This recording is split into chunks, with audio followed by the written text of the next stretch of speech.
Imagine two people. Same age, same city, same degree, same salary. Both earn $95,000 a year. Both get paid on Friday. Both shop at the same grocery store. Both complain about gas prices. And from the outside, they look almost identical. Then, one Tuesday afternoon, both receive the exact same email. Due to restructuring, your position has been eliminated. Same company, same day, same bad news. One of them takes a long breath, closes the laptop, and starts making calls. The other feels his chest tighten. His heart starts racing. He opens his banking app before he even finishes reading the email. Because one of them has options. The other has obligations. One has built wealth. The other has built expenses. And that's the difference almost nobody talks about. Not income. Not job title. Not credit score. Net worth. My name is Nick. And after spending years studying personal finance, investing, wealth psychology, and the behavior of self-made millionaires, I've become convinced that there are 3 specific net worth levels where life changes in ways most people never expect. Not because you suddenly become rich, not because you buy a yacht, not because you move into a mansion, but because certain fears begin disappearing, certain doors begin opening, and your relationship with money starts changing completely. Today, we're going to walk through those 3 levels: $100,000, $1 million, and $5 million. And the strange part? The biggest change isn't what happens to your bank account. It's what happens inside your head. Because the research shows something surprising. Money changes your life long before it changes your lifestyle. Let's start with the first level. The level almost nobody appreciates until they reach it. Level 1. $100,000. The quiet end of financial panic.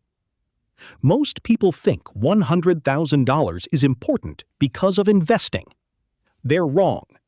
The real value of $100,000 is psychological. Let me explain. Picture a family driving home on a Friday night. The check engine light comes on. The transmission fails. Repair bill? $2,300. For one family, it's annoying. For another family, it's catastrophic. Same bill, different outcome. Why? Because one family has a buffer, and buffers change everything. Researchers studying financial stress have repeatedly found something fascinating.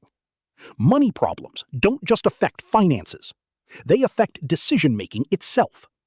When people are under financial pressure, part of their mental bandwidth becomes occupied by survival calculations. Can I pay rent? Can I cover this bill? What if my hours get cut? What if something else breaks? Those questions don't stay in the background. They follow people everywhere. To work, to dinner, into relationships, into parenting, into sleep. Financial stress becomes cognitive stress, and cognitive stress becomes life stress. That's why crossing $100,000 matters so much. Not because you're wealthy, because for the first time, emergencies stop feeling like emergencies. Your life develops shock absorbers, and that's an incredibly powerful thing. Here's the mistake people make. They think the first $100,000 is about the money. It's not. It's about momentum. Because something magical happens once wealth reaches 6 figures. The snowball starts helping. Before $100,000, you're pushing the snowball. After $100,000, the snowball starts pushing itself. And that's where the game changes. Think about a plane taking off. The hardest part isn't flying. It's getting off the runway. The engines burn enormous amounts of fuel. Everything shakes. Progress feels slow. Then suddenly, lift. That's what the first $100,000 feels like. Most of the work happened before anyone noticed. And that's why so many people quit too early. They leave the runway seconds before takeoff. The invisible superpower. At this stage, something else begins happening. You stop making decisions based entirely on cost. Not because you're careless, because you finally have room to think. The cheapest option isn't always the best option. The fastest option becomes valuable. Convenience becomes valuable. Time becomes valuable. People who have never experienced financial breathing room often underestimate how life-changing this is, because the absence of stress feels normal once you have it. You stop noticing it. The same way healthy people rarely think about breathing. And that's what makes Level 1 special. It doesn't buy luxury. It buys stability. But stability is only the beginning, because Level 2 changes something entirely different. Not your stress, your leverage. Level 2, $1 million. When money becomes a coworker. Imagine waking up tomorrow and discovering another version of yourself has started working full-time. They don't sleep. They don't complain. They don't take vacations. And every year they deposit tens of thousands of dollars into your life. That's essentially what happens around the $1 million mark. For the first time, your investments become meaningful producers of wealth, not helpers, producers. This is where people begin experiencing something rare, optionality. And optionality may be the most valuable financial asset in existence. Imagine your boss calls you into a meeting. 5 years ago, the conversation would have terrified you. Now, you're calm. Not because you're fearless, because you know you'll survive either way. That knowledge changes how you negotiate, how you speak, how you carry yourself. The person with options behaves differently than the person without them. Always. But here's where things get dangerous, because Level 2 contains the wealth killer that destroys more futures than market crashes ever could. Lifestyle inflation. And almost nobody sees it coming. Let's imagine 2 people reach $1 million. One keeps living largely the same life. The other upgrades everything. Bigger house, luxury SUV, private schools, country club, vacation property. 10 years later, the first person is approaching financial freedom. The second person still feels trapped. Same net worth, different choices. The trap isn't spending. The trap is permanently increasing the amount of money required to feel successful. Because every lifestyle upgrade raises the finish line. And moving finish lines are impossible to reach. Researchers call this the hedonic treadmill. Humans adapt quickly. The dream car becomes normal. The dream house becomes normal. The dream life becomes normal. Then the brain wants more, which means wealth alone isn't enough. You need restraint, and restraint is surprisingly rare. The freedom gap. There's a concept I love called the freedom gap. It's the difference between what you earn and what you need. Most people spend years trying to increase income. Very few spend time reducing dependence. But dependence is what keeps people trapped. The millionaire with massive expenses may actually have less freedom than someone earning half as much with low obligations. Which brings us to the final level. The level everybody talks about, and almost everybody misunderstands. Level 3, $5 million.